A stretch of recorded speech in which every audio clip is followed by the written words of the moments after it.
लाईनमध्ये जेव्हा वाक्य संपतं तेव्हा काय दिलेलं आहे? फुल स्टॉप म्हणजे पूर्णविराम दिलेलं आहे. आता खूप नावं असतील.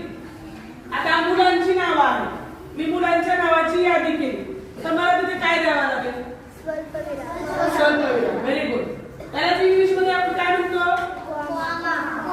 आता पहा इथे माझ्याकडे चार्ट आहे. चार्ट इकडे. आता हा चार्ट पहा. इथे काय केलंय? कोणतं चिन्ह वापरलंय त्याचं? स्वल्पविराम. Very good. तन्वी इकडे. आता या ह्याच्यामध्ये कोणते चिन्ह आहे बघ? सर्व ह्याच्यामध्ये कोणतं चिन्ह आहे? पूर्णविराम. Very good. हा चिंचोलकर इकडे.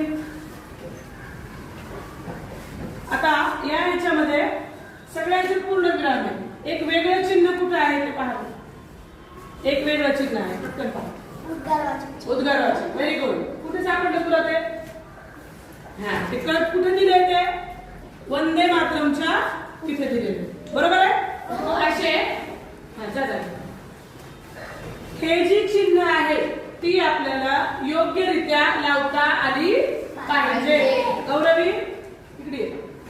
हे पहा गौरवीने हे असे बनवून आणलेले पहा.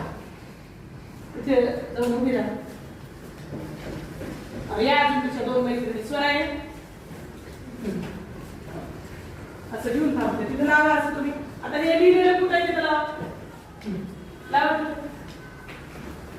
प्रियने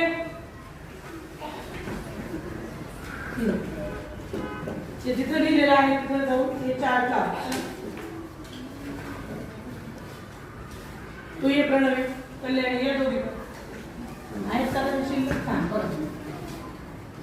आपण जसं जोड्या लावतो की नाही तसं ते आपल्याला तिथं जाऊन ते लावायचं आहे. हा बघा बरोबर लागले का? अगं लिहिलेलं कुठे आहे ते?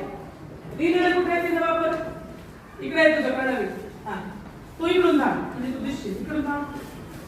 हा